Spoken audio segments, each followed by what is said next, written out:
Dear friends, thank you for sharing this time. Imagine a heavy rain. Juicy water pouring off your roof, splashing down, carving little rivers in your flower beds. It seems like a messy problem, right? Like precious water just vanishing. But what if that very runoff, causing all that fuss, holds a forgotten secret to a greener, happier garden? The answer lies in plain sight. It's a sight we all know, isn't it? That feeling of watching good water just run away, and even worse, making a mess of the garden we work so hard on. When all that water just pours off the roof, it can do real damage. It washes away your soil, digs new paths through your flower beds, and over time, can even cause trouble for the foundation of your home. It can feel like a battle we're meant to lose. But I believe there's a different way to see it, a bit of wisdom that maybe we've just forgotten. What if we saw that rain not as a problem to fight, but as a gift to be received? That's the secret we're going to uncover today. This isn't about installing expensive gutters or complicated systems. It's about a simple, beautiful trick for working with nature.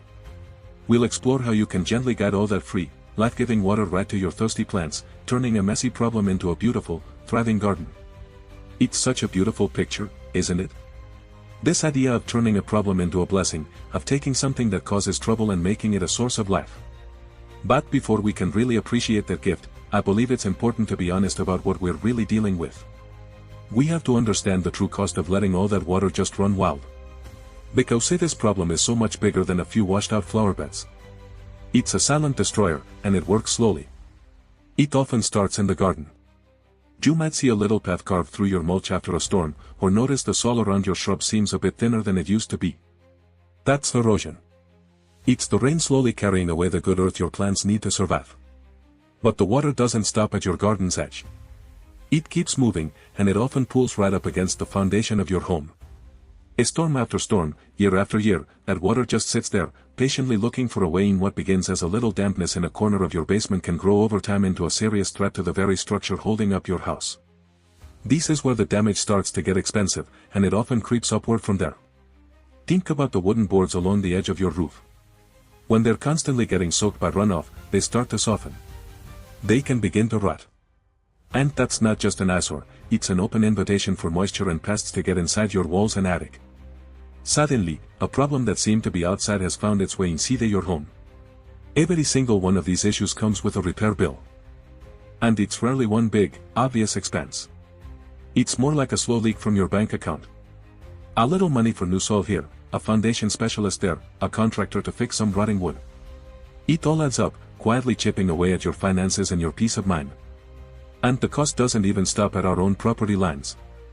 When that water rushes off our roofs and down our driveways, what is it carrying with it? It's picking up everything we put on our lawns, the fertilizers, the bug spray, the weed killers. It collects dirt and all and sweeps it all straight into the storm drains. And from there, it flows directly into our local streams, our rivers, and our lakes. We don't mean to, but we end up sending a steady stream of pollution into the water systems we all rely on. So you can see, this is a much bigger issue than just a messy lawn. It's a real financial burden, a quiet threat to our homes, and a heavy weight on our shared environment. It can feel overwhelming, like you're fighting a battle on too many fronts. But I need you to hear this is not a story about defeat. It's a story about wisdom. And the answer we're searching for is simpler, and more beautiful, than you might think. The first step in finding that answer doesn't involve a shovel or a trip to the garden center. It just involves watching. Next time it rains, I want you to go to a window and just observe your roof. Even without gutters, your roof is already doing a job. It's collecting all that water and guiding it to the edge. You'll see it, a line on the ground where the water consistently falls. We call this the drip line. It's nature's own gutter system, and it's pointing you directly to where you need to work. Pay close attention to where the water is heaviest. It's often where two sections of your roof meet and form a little valley. That's a spot where the water is practically begging to be put to good use. Once you've found these spots, the plan is beautifully simple. We're going to create a rain garden. Don't let the name intimidate you. A rain garden is really just a shallow bowl or a gentle dip in the landscape, placed right under that drip line. Its only job is to catch the water from the roof and hold onto it for a little while, giving the earth time to drink it all in. Now, the most important rule here is protecting your home. You want to make sure this garden is a safe distance from your foundation. A good rule of thumb is to have the ground slope away from your house. For every 10 feet you move away from your foundation, the ground should drop by about 6 inches. These gentle slope makes sure the water is always encouraged to move into your garden and never back toward your home. If the perfect spot for your garden isn't right where the water is falling, that's okay. You can dig a simple, shallow channel to get the water where you want it to go.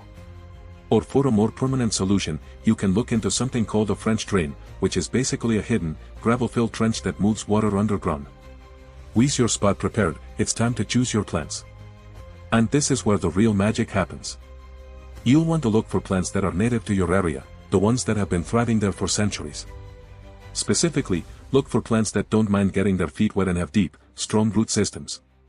Think of trees like oaks or maples. Their roots run deep into the earth, creating little channels that help that rain, and the result of this partnership is something truly beautiful to see. Where there was once a muddy trench carved out by the rain, there is now a pocket of life. A spot in your yard that seems to glow with a different kind of green, a deeper kind of health.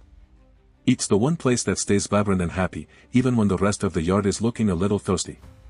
And isn't that an incredible thought? That the very water that used to cause damage is now the source of so much life. Your garden is now drinking for free, exactly as nature intended. You find yourself reaching for the hose a lot less often, because the plants in this special spot are getting their water straight from the sky.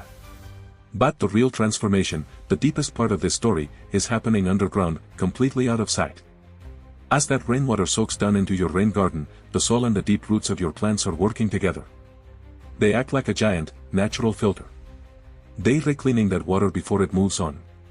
So the water that leaves your property is actually purer than when it arrived. And you're doing something even more profound. You're helping to refill the Earth's own water supply, that deep down reserve that we all depend on.